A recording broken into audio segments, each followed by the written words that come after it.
서방 복수의 언론은 현재 러시아의 보급 상황에 대해 연일 보도하면서 절망적 상황을 언급하고 있습니다. 특히 가장 중요한 식량과 탄약이 하루에서 사흘치밖에 안 남았기 때문에 더욱 러시아의 암울한 전망을 더합니다. 영국 가디언은 우크라이나 국방부가 현재 러시아의 사기 저하 문제는 다름 아닌 보급 부족 문제 때문이라며 실제 옥티르카 지역에서 러시아 병사 300명이 집단 공격 명령에 불복종하는 사태가 벌어졌다고 합니다. 전장에서의 명령 불복종은 즉결 처분당할 수 있는 병사로서는 중대한 위반 사항임에도 불구하고 탄약도 없고 식량도 없는데 어떻게 쳐들어갈 수 있겠냐는 항명이 당연히 뒤따른 상황인 것입니다. 게다가 러시아가 후방에서 지원하는 순항 미사일이 제대로 작동하지도 않고 있다는 미 정부의 분석이 나왔습니다.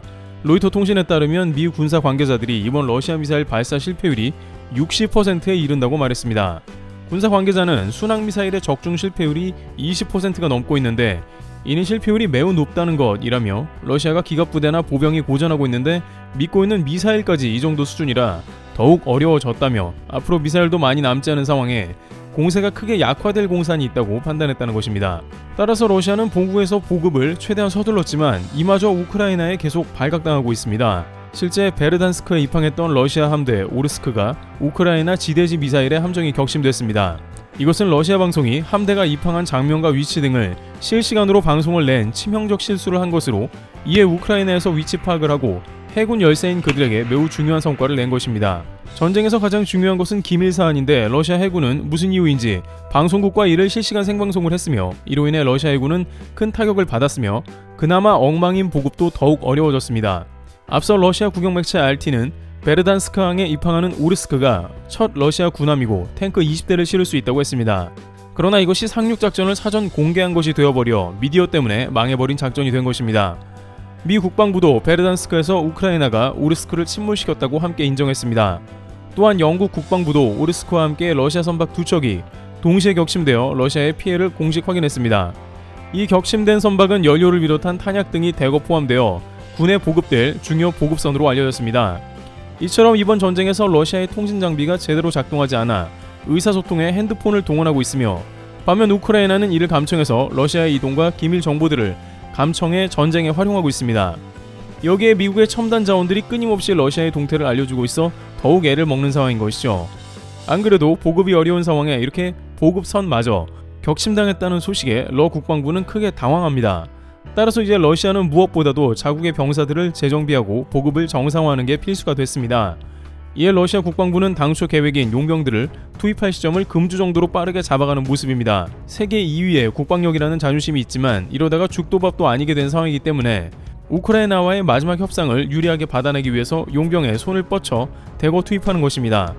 그러나 우크라이나의 전쟁에 참여한 용병 두 국가가 전혀 예상치 못한 모습을 보이고 있으며 러시아는 도움은커녕 오히려 용병으로 인해서 더욱 곤란에 처하는 장면도 포착되고 있다는데요.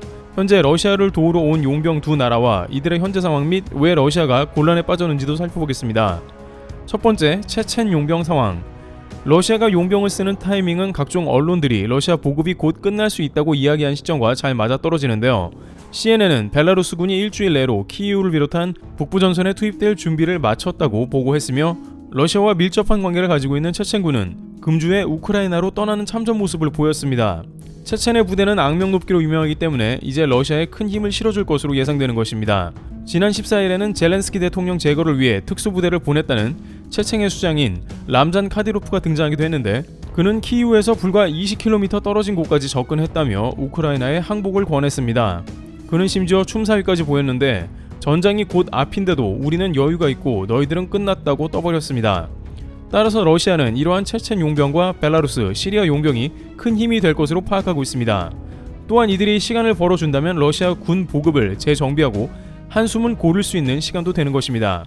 그런데 뜻밖의 소식이 들려오는데 이렇게 최근 투입된 용병들이 막상 이렇다 할 활약을 보이지 못하고 있으며 실제로 우크라이나 내부에서 용병들의 활약으로 인해 우크라이나가 어려움을 겪는다는 소식은 나오지 않습니다. 실제 앞서 람잔 카디로프가 언급했던 우크라이나 수도 근교에는 체첸 병사들이 얼씬도 못하고 있습니다. 금주의 키이우 서부에서는 러시아 병사들이 대거 포위당했으며 전선도 55km 밖으로 밀려났습니다. 이는 체첸의 독재자 람잔 카디로프 대통령이 실제 키이우 근처도 못 갔음을 드러내고 있는 것입니다. 이렇게 체첸 용병이 우크라이나를 제대로 공격하지 못하는 것에 대해서는 뜻밖의 이유가 나오고 있는데요. 우선 체첸은 과거 러시아와의 10여 년간의 전쟁을 한 국가로 사실상 내부는 러시아와는 적대 국가나 다름없습니다. 따라서 일부 체첸 사람들은 러시아가 아니라 우크라이나 편에서 실제 전투를 벌이는 모습도 보이고 있습니다. 실제 세이크 만수르 부대는 체첸에서 편성된 대대로 2014년 자원병으로 구성되어 우크라이나를 돕고 있습니다. 따라서 람잔 카디로프가 이끄는 부대는 뜻밖의 체첸 내부의 반대 세력과도 전투를 벌이는 모습이고, 결정적으로는 그들도 러시아가 이렇게 밀리는 전장에 들어가 몰살당하기 십상이라는 두려움을 느낀 것으로 보입니다.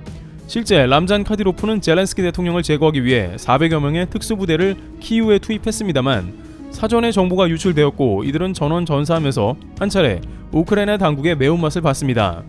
게다가 현재 러시아는 보급이 안 되는데 체첸군의 보급도 러시아와 대동소이하거나 오히려 못할 것입니다.